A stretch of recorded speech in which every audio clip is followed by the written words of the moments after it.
या यहाँ की किसी बिरादरी ने इन दोनों को किसी बुला करके चाय पर नाश्ता तक कराया हो। एक मीटिंग अगर सोशल मीडिया पर उनकी दिखा दे, और हम खुले तौर पे ऐसा चुनाव लड़ रहे हैं कि जो आज तक कभी कोई नहीं लड़ा। हमारा चुनाव का शेड्यूल एक दिन पहले ओखला के हर एक मोबाइल पर, फेसबुक पर डलता है। हर किसी को पता है कि आज अमानतुल्लाह की कौन मीटिंग करा रहा है, कौन चाय पिला रहा है, कौन खाना खिला रहा है। अभी तक एक भी मीटिंग ओखला की आवाम ने मेरी कैंसिल नहीं की। और अगर ये कहीं चाय पीने में जा रहे होते, मैं टेलीफोन कर देता हूँ तो वो इतनी कैंसिल कर देता भैया। मैं मुबारकबाद पेश करता हूँ ओखला की आवाम को। आपसे ज्यादा बेदार कोई हो नहीं सकता। ये बेदारी है कि ओखला की आवाम ने एक भी मीटिंग नहीं कराई, वादा ही नहीं लेना चाहते, क्योंकि ओखला के लोग जिसके साथ चले जाते हैं, जिससे वादा करते हैं, वापस नहीं आते। बहुत सारे लोग ऐसे मुझे अलग अलग इलेक्शनों में मिले, पार्षदों के इलेक्शन में, वो कहते हैं हमने जुबान दे दी, वापस नहीं है। खाना खाओ, चाय पियो। अमानत भाई, मैं तो विधायक हूँ। जब दूसरे को जुबान देकर मेरे से नहीं फिर आ सकते तो किसी से भी नहीं आ सकते। तो मेरे खिलाफ एक नैरेटिव सेट किया गया। आप 10 साल पहले का ओखला देखिए। 10 साल पहले जो ओखला था, जामिया के बाद बुरी हालत थी, सड़कें टूटी हुई होती थी। एक तरफ कूड़े का ढेर था, दूसरी तरफ डेयरी थी, न फुटपाथ था जामिया वाले रोड पे, न सेंट्रल वर्ल्ड था। आबादी अब से 10 गुना कम थी। आज आबादी 10 गुना ओखला की ज्यादा है। उसके बावजूद ओखला की किसी भी कॉलोनी में, चाहे वो पटरा हाउस हो, जाकिर नगर हो, शाहीन बाग हो, जे कॉलोनी हो, गफ्फार मंजिल हो, ओखला विहार हो, मैं तमाम विधानसभा की बात कर रहा हूं कि 24 घंटे आपको हमने लाइट दी। वो वक्त था साल पहले, केंद्र में भी इनकी सरकार थी, स्टेट में भी इनकी सरकार थी, लेकिन 48 घंटे 24 घंटे बटला हाउस और शाहीन बाग में लाइट नहीं रहती थी। वोल्टेज कभी नहीं आते थे, यहाँ कहीं सीवर नहीं था। आज पूरे ओखला को अल्हम्दुलिल्लाह मैंने सीवर से जोड़ा। स्कूल की हालत इतनी खराब थी कि स्कूल था एक जोगाबाई सीनियर सेकेंडरी और एक ये था नूरनगर। आज Jogabai senior secondary school new friends colony में बनाया। जो चंद्रशेखर स्कूल है वो न्यू फ्रेंड्स कॉलोनी में नया बनाया। जोगाबाई सीनियर सेकेंडरी स्कूल को मिडिल स्कूल बनाया। नूरनगर के अंदर एक नई बिल्डिंग बनाई, जसोला के अंदर एक नई बिल्डिंग बनाई। 16 स्कूल हैं, 16 के 16 नए बनाए। आप तसव्वुर करके सोचिए कि Jogabai senior secondary school new friends colony के अंदर चल रहा हो तो ये छोटी बात नहीं है। ये हमारा और हमारी पार्टी का बूता है। नहीं तो जोगाबाई में चल रहा था, न्यू फ्रेंड्स कॉलोनी के स्कूल में आपके बच्चों का फीडर ही नहीं था। हमला साहब जुड़े रहे एजुकेशन से, ये बता सकते हैं। आज जाकिर नगर के बच्चे न्यू फ्रेंड्स कॉलोनी में पढ़ते हैं, जोगाबाई के बच्चे, पटना हाउस के बच्चे जोगाबाई सीनियर सेकेंडरी स्कूल में पढ़ते हैं। मिडिल स्कूल अलग है। हमने 18 मोहल्ला क्लिनिक चला रहे हैं, 200 यूनिट बिजली मुफ्त दे रहे हैं। पानी की दिक्कत है इलाके के अंदर, तो पानी के लिए पहले लाइनें डालनी थी, उसके बाद मुझे एक बड़ी लाइन डालकर यूजीआर बनाना था। बड़ी लाइन में डाल रहा हूँ। यूजीआर आपका धोबी घाट पर बन रहा है, अबुल फजल शाहीन बाग वालों का कैंप उसमें टेंट वाले स्कूल में बन रहा है, जसोला वालों का जसोला में बन रहा है। और इंशाअल्लाह 6 से 8 महीने में वो कंप्लीट करके पानी देने का काम भी हम करेंगे। आप देखिए, हमारी नियत में, मेरी नियत में कभी फर्क नहीं रहा। 2020 का इलेक्शन हुआ, कोरोना आ गया। कोरोना के बाद 3 साल तक इन्होंने मुझे बहुत परेशान किया। मुझे ही नहीं, अरविंद जी को परेशान किया, मनीष सिसोदिया जी को परेशान किया, उन्हें भी जेल भेजा, मनीष जी को भी जेल भेजा, सत्येंद्र जैन जी को भी जेल भेजा, संजय सिंह जी को भी जेल भेजा, मुझे भी जेल भेजा। अब इन हालात में जब सारी एजेंसियां हमारे पीछे हों तो कैसे हम काम कर सकते हैं? मेरे ऊपर ईडी के 17 नोटिस आए। एक ईडी का मेन केस था, उसके अलावा 3 केस नोटिस इसके थे। वहां से खत्म हुआ तो अब एक और नया आ गया। 18 तारीख को उसकी तारीख है, ईडी वाले की एक और नया शुरू हो गया। तो हमने, मेरे ऊपर 43 मुकदमे, एक ये हो गया, 44 हो गए, 44 मुकदमे। और 44 मुकदमे मुझ पर ही क्यों है? आप याद करिए कि यहाँ कभी पानी मुद्दा था ही नहीं, यहाँ सड़क मुद्दा था ही नहीं, यहाँ सीवर की कोई बात करता ही नहीं था, एजुकेशन तो दूर दूर तक नहीं थी, अस्पताल का तो जिक्र भी कभी नहीं होता था। यहाँ तो मुद्दा ये था कि रोड़ी बदरपुर आपकी मटेरियल मारुति कार के अंदर आता था, चरस और अफीम आना आसान था, लेकिन मटेरियल का काम मुश्किल था, मकान बनाना मुश्किल था। दूसरा मुद्दा क्या था कि आजमगढ़ के बैठे आजमगढ़ को आतंकगढ़ बना दिया। आतंकवाद के नाम पर बटला हाउस एनकाउंटर के बाद किसी भी बच्चे को उठाकर आतंकवाद के नाम पर जेल भेज दिया जाता था। लेकिन आप ये बताइए कि 10 साल हुए, यहाँ लोग 10 साल पहले 2008 के बाद डरते थे, आने खौफ खाते थे कि कहीं हमारे बच्चों को आतंकवाद का शिकार बनाकर जेल में भेज दिया जाए। ईट रोड बदरपुर किसी भी दिन खुल गई, किसी भी दिन बंद हो गई। 10 साल से मैं विधायक हूं, एक दिन बता दीजिए कि मटेरियल का काम बंद हुआ। ऐसा तो है नहीं कि सरकार बंद करती थी, ये तो कहीं ना कहीं यहाँ के नेताओं की साजिश थी। अगर नेताओं की साजिश नहीं होती, सरकार अगर बंद कर दी थी, तो आज तो केंद्र में बीजेपी की सरकार बंद है, उसने क्यों नहीं बंद किया? लेकिन यहाँ के नेता, यहाँ के लीडर ये साजिश रचते थे कि आपका काम कंस्ट्रक्शन का ना हो। और ये एक मुद्दा था, आतंकवाद के नाम पर कोई गिरफ्तारी नहीं हुई, एक भी दिन कंस्ट्रक्शन का काम बंद नहीं हुआ। 5 साल पहले एक एक गली को आपने बनाया, ड्रेन डाला, आने के बाद 24 घंटे आबादी जब जाकिर नगर एच ब्लॉक की बहुत थोड़ी थी 10 साल पहले, आज आबादी यहाँ की 15 से 20 गुना होगी। 1-2 मंजिल मकान हुआ करते थे, आज 4 से 5 मंजिल मकान है। लेकिन आप देखो कि 10 से 15 गुना आबादी होने के बाद भी आज आपको 24 घंटे हम लाइट दे रहे हैं। बहुत बहुत शुक्रिया आपका ऊपर से इस्तेमाल करने का। अभी 15 मिनट रह रहे हैं, तो मैं आप लोगों से कहना चाहता हूं कि देखिए, इलेक्शन बहुत अहम है। जब से पार्लियामेंट का इलेक्शन हुआ, बीजेपी को 240 सीटें मिली। बीजेपी कहती थी कि 300 से ज्यादा सीटें मिलेंगी, लेकिन उनको 400 पार का नारा लगाया, 240 सीटें मिली। महाराष्ट्र में इंडिया गठबंधन ने बीजेपी को बुरी तरह से हराया, लेकिन उसके बाद 2 महीने बाद वहां विधानसभा का इलेक्शन हुआ। विधानसभा के इलेक्शन में बीजेपी ने इंडिया गठबंधन को बुरी तरह से हराया। ऐसा क्यों हुआ? 48 सीटें ऐसी थी इंडिया गठबंधन की जो 2000 वोटों से कम से इंडिया गठबंधन हारा। वो वोट कहां गए? वो वोट तस्लीम हो गए। जो सेकुलर वोट थे, वो सेकुलर वोट तस्लीम हो गए। इन्होंने इंडिया गठबंधन के सामने बीजेपी में साठ-गांठ करके उनके सामने बहुत सारे कैंडिडेट खड़े कर, किसी ने मजहब के नाम पर वोट मांगा, किसी ने बिरादरी के नाम पर वोट मांगा, किसी ने रिश्तेदारी के नाम पर वोट मांगा। सेकुलर वोट तकसीम हो गया, बीजेपी का वोट एकजुट हो गया। यही यहां कर रही है बीजेपी। हमसे आमने सामने की लड़ाई कभी नहीं लड़ सकती। पहला बूथ हमारा कालिंदी कॉलोनी में है, तो आखिरी बूथ आपका आली गांव में है। 282 बूथ है यहाँ, 5 वार्ड है यहाँ।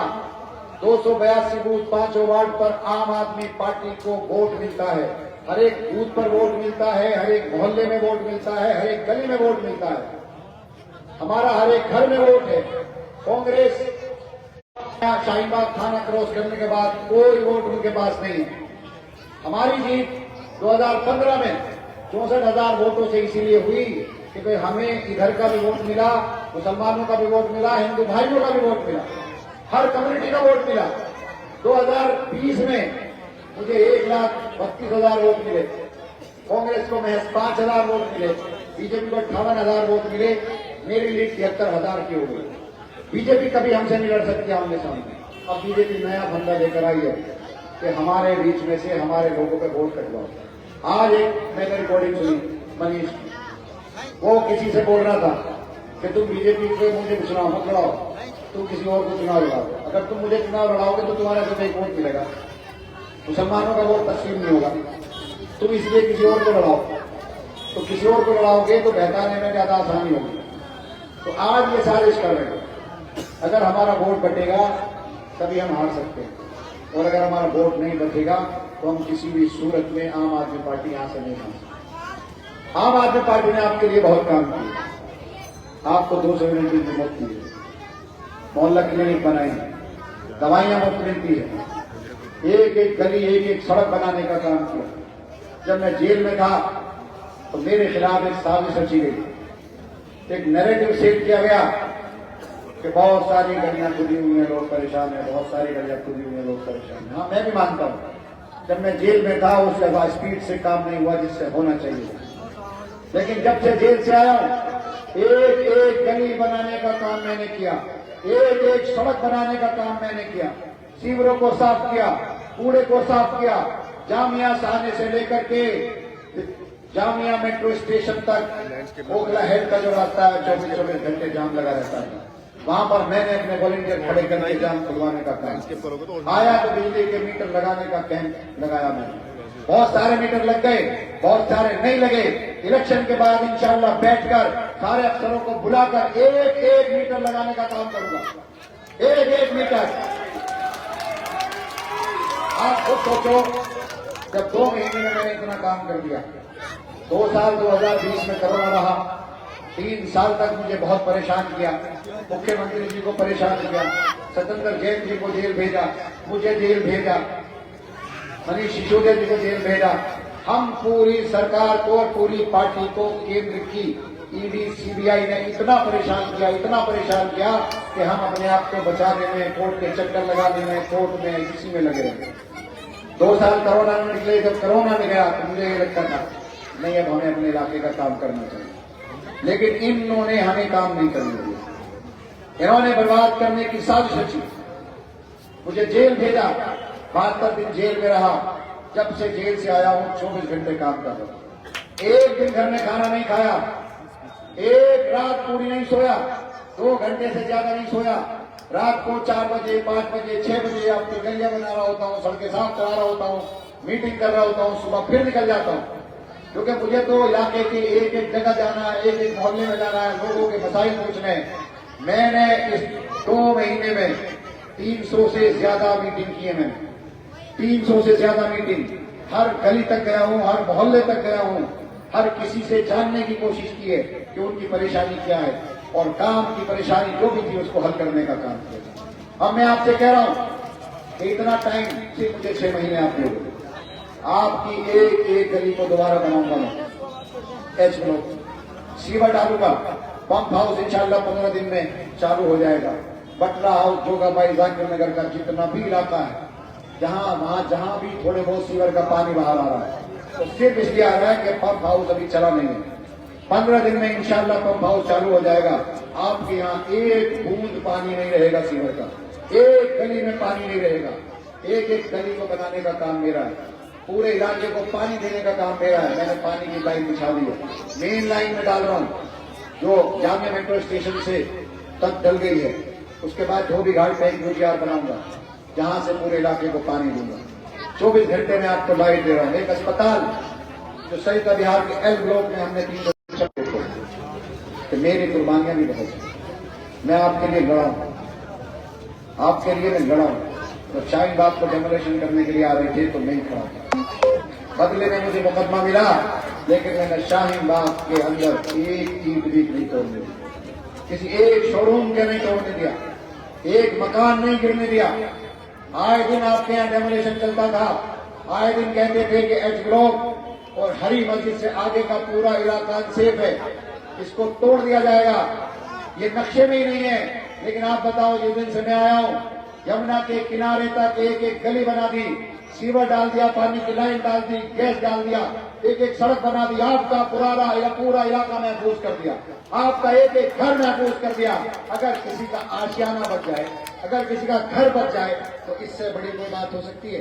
मुझे बहुत खुशी होती है जब किसी का घर टूटता है तो ऐसा लगता है तो जैसे मेरे ऊपर डेवोल्यूशन हो रहा हो, मेरे ऊपर बुलडोजर चल रहा हो, मेरे ऊपर जेसीबी चल रही हो। और जब किसी का घर बचता है तो ऐसा लगता है कि मैंने किसी का आशियाना बचा लिया। तो मैं आपसे ये कहना चाहता हूं कि समझने की जरूरत है, वोट को तकसीम नहीं करना है। वोट काटने के लिए बहुत सारे लोग आ गए हैं, बहुत मीठी मीठी बातें करेंगे, अपने जज्बात सामने सुनाएंगे। मेरी कुर्बानियां किसी से कम नहीं है। 44 मुकदमे, एक और ईडी का हो गया मुझ पे, 44 मुकदमे हैं मेरे ऊपर।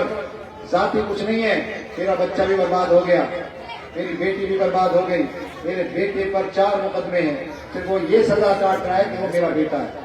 कॉलेज से उसको निकाल दिया, बेटी को मुझे स्कूल से निकालना पड़ गया, 72 दिन जेल में रहा, एक दिन सूरज नहीं देखा, तरह तरह की तकलीफें बर्दाश्त की, पूरे दिन कोर्ट खड़ा रहा, 7 दिन एक दिन में रोड़ी बदल, ईट और रोड़ी बदल को लाना मुश्किल। मुझे 10 साल हुए, एक दिन आपका मटेरियल का काम बंद नहीं हुआ, कंस्ट्रक्शन का काम बंद नहीं हुआ। जो हल नहीं करूंगा क्योंकि सरकार का विधायक हूं। अगर सरकार का विधायक नहीं होता तो मैं भी यही कह रहा होता कि फंड नहीं है, फंड नहीं है, फंड नहीं है। और अगर जीतने के लिए इनको पूछना कि गणित क्या है तुम्हारा, आज मैं इनके किसी आदमी से पूछ रहा था, ये बताओ क्या 90,000 वोट ले आओगे? नहीं साहब, 90,000 वोट तो नहीं ला सकते। फिर कितने ले आओगे? साहब 90,000 नहीं ला सकते। मैंने कहा जीत तो 90,000 से होगी, तो फिर वोट खराब क्यों कर रहे हो, भाजपा की मदद क्यों कर रहे हो? तो बस ये समझो कि हमारे वोट को तकसीम करने के लिए, सीट को बीजेपी पे भेजने के लिए साजिश रची जा रही है। बस इन बातों के साथ मैं अपनी बात खत्म करता हूं। अगर बिल्कुल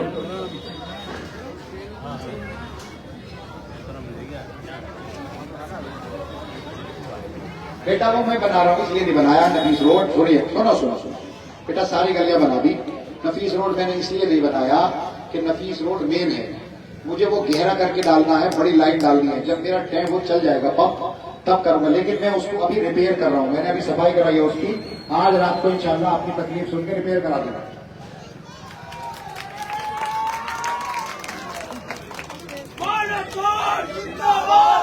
आबादी यहाँ की सिर्फ उस टाइम 2.5 लाख थी और आज 14 लाख से ज्यादा आबादी होने के बाद में 10 साल के अंदर विधायक जी ने 400 से ज्यादा ट्रांसफार्मर रखने का काम करा, जिसके नतीजे में आप देख सकते हैं कि आज 24 घंटे लाइट जाती नहीं है। इसके अलावा आपने देखा यहाँ BWS कंटिन्यू जाते नहीं थे। ये फोर्टिस हॉस्पिटल में अपोलो में किस तरह से इलाज होता है, आज ओकले का कोई ऐसा आदमी नहीं है जिसके घर का या जिसके रिश्तेदार का हमारे भाई ने फोर्टिस में या अपोलो में BWS से इलाज कराने का काम नहीं। बहुत बढ़िया। इसके अलावा आपने देखा कि जब बुलडोजर आया शाहीबाग के अंदर तो हमारे भाई उस बुलडोजर के आगे आ गए और उस बुलडोजर को रोकने का काम किया। इसके अलावा चित्रकूट में भी आपने देखा तो जहाँ भी जरूरत पड़ती है हमारे भाई आगे आने का काम करते हैं। बहुत बढ़िया। और 24 घंटे हमारे भाई की यही सोच है कि ओखले का किस तरह से डेवलपमेंट करना है, ओखले का कैसे विकास करना है। तो हमें ऐसे अपने अब्दुल अजीज विधायक जी को जिस तरह से हमने पिछली बार 1,32,000 वोट दी थी और एक तरफा जिताने का काम करा था, उसी तरह से इस आने वाली 5 फरवरी को अपने पड़ोसी का, अपने रिश्तेदार का, अपने करीबी का, अपने जानने वाले का, अपने दोस्तों का एक वोट सुबह होते ही नाश्ते से पहले हमें ईवीएम पर झाड़ू के अंदर बटन दबा देना है और एक तरफा अमानत भाई को जिताते हुए इस बीजेपी और कांग्रेस और बाकी पार्टी को जमानत जब्त करवा देना। अमानत भाई इस बात के साथ में हमारे बड़े भाई जावेद भाई भी हमारे बीच में है। मैं चाहूंगा कि जावेद भाई आए और